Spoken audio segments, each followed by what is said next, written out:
Magluto tayo ngayon ng kangkong with preserved bean curd. Yan. Ang kangkong na ito ay tanim ko na ito. Purposely talagang nagtanim ako ng kangkong.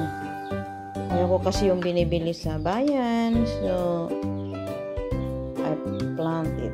Tapos, nag-uwi ako ng preserved bean curd para meron akong gagamitin sa aking kangkong for tonight. Yan, ito ngayon ang aming ulam. Papatikim ko sa kanila yung style ng luto sa Hong Kong. Yung kangkong with preserved bean curd. Simpleng luto lang ang kangkong with preserved bean curd. Yan, namimiss ko na kasi. Kaya talagang sinadya ko pagdala ng preserved bean curd. Ayan, painitin natin ang kawali. Ayan ang preserved bean curd na dala ko. 3 bote yan. Lagyan na natin ng mantika. Guys, napakasimple lang talaga ang luto na ito. Konting ano lang ito, napakasimple lang talaga ang Chinese meal. Ayan, talaga na natin ang bawang. Isang buo yung garlic ko. Ayan.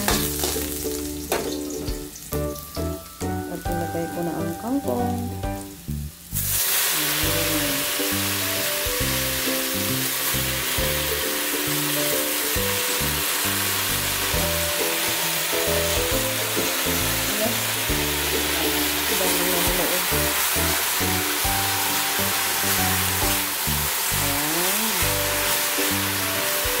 Ito lang ang luto ng Chinese.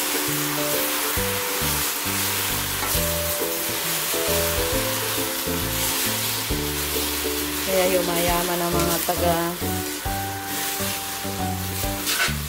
ibang bansa, lalo sa mga Chinese. Hindi sila naglalagay ng karne. Bawang lang ito talaga.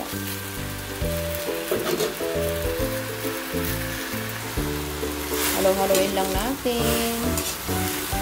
Ang kangkong na ito hindi ko na binili, ay ang aking tanim.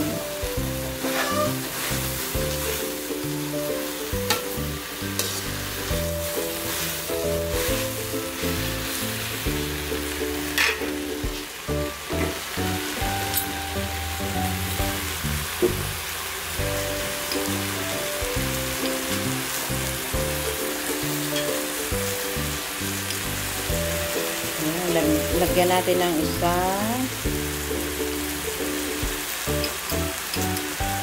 Mahirap. Ito. 2. 3. Ayan. Tapos, i-mix. Pwede na po o gano'n?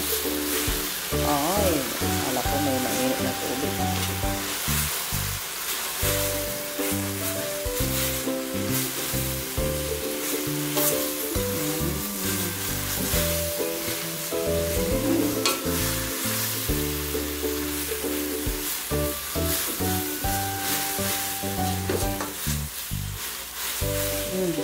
Nangamoy na. Ewan ko kung gusto nila ito. Kasi lutong incheck. Ipapatikim ko dito sa bahay. Guys, ang bango-bango na. Ito bawang lang talaga guys. At saka yung preserved bean curd ang ihahalo. Yan, nakikita nyo yung bawang. Yummy, yummy. Try natin. Itong kangkong na ito ay aking pananim. Tinanim ko lang. Kasi, alam nyo naman dito sa Pilipinas, kung mayroon kang space na pwede mong tamnan, magtanim ka na lang kaysa yung bibili ka sa bayan. Hindi mo alam kung saan kinuha yung kangkong. So, here is safe.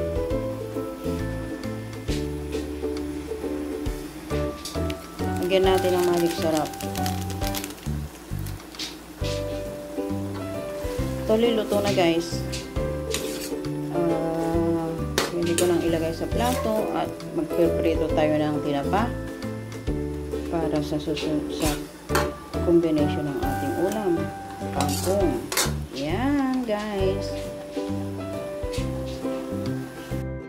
Ito na ang finished product. Kangkong with preserved bean curd. First time magluto dito sa Pilipinas. At syempre, harvest from my kangkong. Thank you for watching. Sa mga hindi pa nakasubscribe sa aking YouTube channel, please subscribe and press the bell button para lagi kayo updated sa aking susunod na video. Bye-bye!